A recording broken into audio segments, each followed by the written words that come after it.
This is part 2 of a series all about helping you maximize sales through your content. In this episode, I'm sharing the second step of the process to make this happen. So if you haven't listened to episode 66 yet, I do recommend that you pause this one, go back and listen to that one so that way you're not jumping ahead or skipping steps. So if you're still with me right now, then let's go ahead and dive right in to learn how to leverage your content to drive more sales.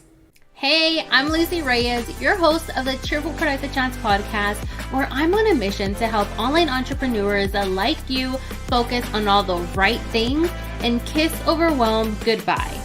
Here, you're going to learn strategies that will boost your productivity so that you can scale your online biz and impact lives sooner. It's your time to shine, so let's get started.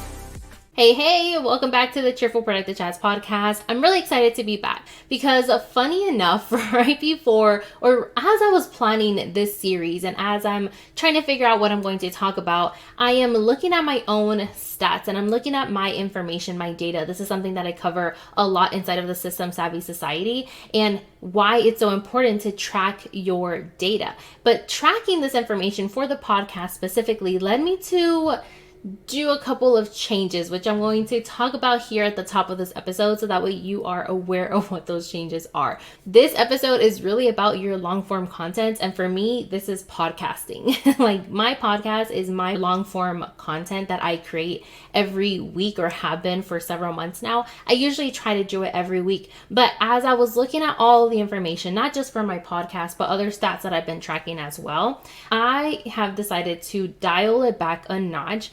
And I will be moving to bi-weekly episodes, meaning every 2 weeks. So over the past few months, I've really been consistent on delivering a weekly episode, and that has been great. But I have noticed in myself and just my business overall with all the changes that I have done personally that I really need to focus my time and energy on 2 to 3 things. One thing is I need to really do more marketing. So that is something that I am going to be focusing on more. This could be, or this technically is a form of marketing, but I am not using it to its fullest potential. So I can actually repurpose like one episode into 2 weeks worth of marketing content specifically at least. And with me trying to pump out a weekly episode, I don't feel like I'm putting it to use in its best case, especially because there's always so much value that I deliver in these episodes.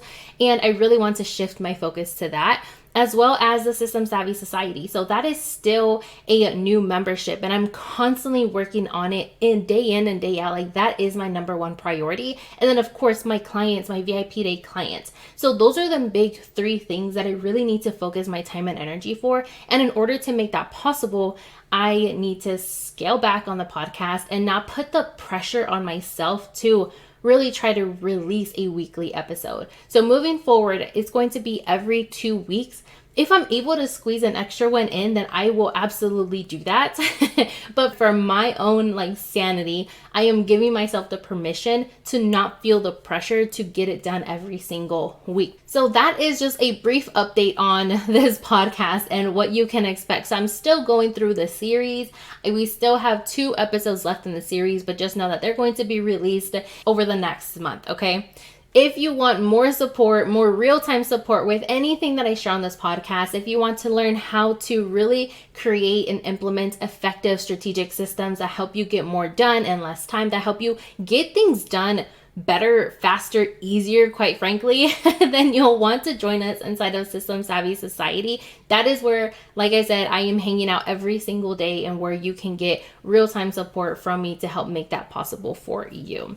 All right, so now let's go ahead and dive into the topic of this episode. In the last episode of this series, we talked about the very first step to creating content that sells, and that first step isn't actually creating the content itself, right? That is actually what we're going to talk about in this episode. But the first step is planning out your promotions first. So if you haven't listened to that episode yet, I do recommend that you go back and listen to that one before listening to this one, because this is where people make mistakes. This is where coaches and digital product creators and service providers, this is where everyone tends to go to. They want to create the content. That seems to be the first thing that you want to do. But in reality, it makes it so much easier if you plan everything out first And this series is really helping you understand why that is. The next step, which is what this episode is all about, is about planning and creating the content around these promotions that you just planned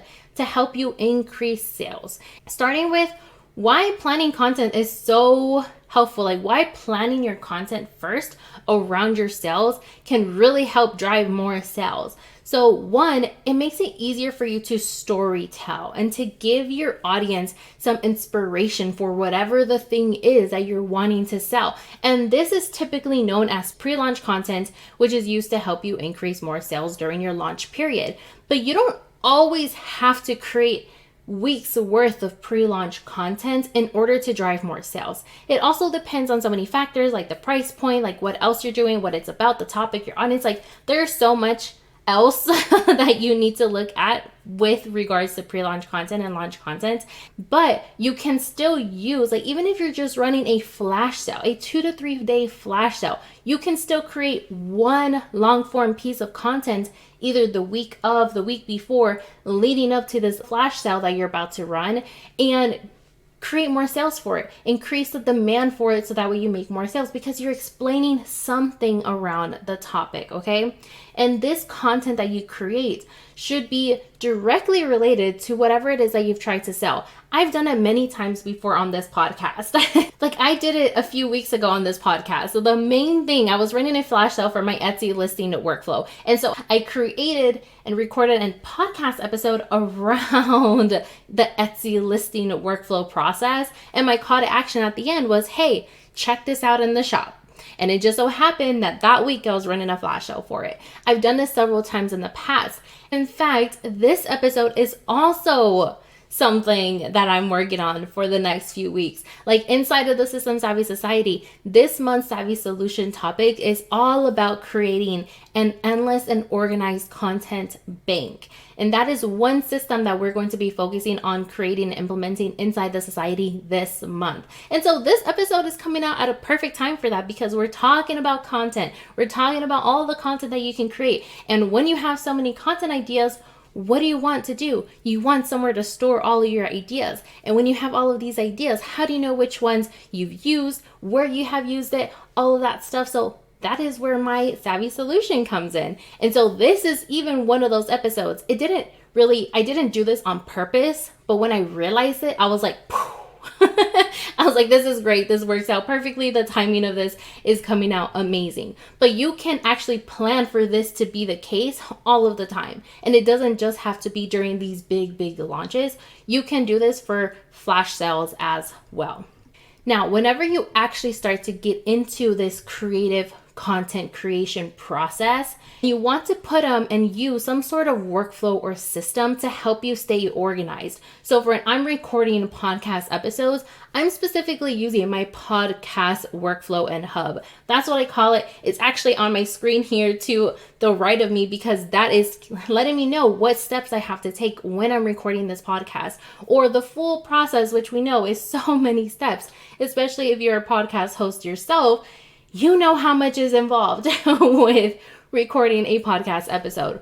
So this really helps me keep track of all of my ideas, all the steps that I have to do, all of the to-do lists for every step of the process, what the status is, who it's with. Like that is what you want to do whenever you're creating the content, okay? And doing so this way, especially using a project management tool like I use Trello, it makes it super easy for you to visually see everything that is going on at a glance, and it helps you stay organized. It keeps it flexible because like I said, like as I was recording this, I said, whoops, I'm not going to be doing this every week. I'm going to scale it back and do it every 2 weeks.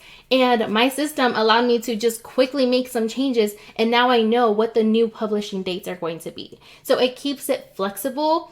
If I needed to change topics for a week, I'm able to do that very, very easily. And it doesn't mess up anything else. It also allows you to be super detailed with everything that you're doing, because if you're just working out of a paper planner, it is so hard to get super nitty gritty with all of the details with everything involved. So those are just some of the perks of using an effective system to help you create and batch your content. For you, you might not have a podcast. You might have a blog. You might have a YouTube channel. regardless of what your long form piece of content is, you want to have a workflow for it. It can be a blog post workflow, a YouTube workflow, anything that you want to do, or any type of content that you're wanting to create. It's really good to have a workflow in place for it.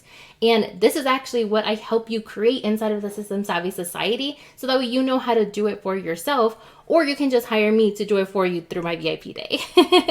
All right, so you might be asking now, well, what types of content should I create during these promotional periods? You're saying I don't have to do this whole pre-launch runway. So what are some examples? Here you go.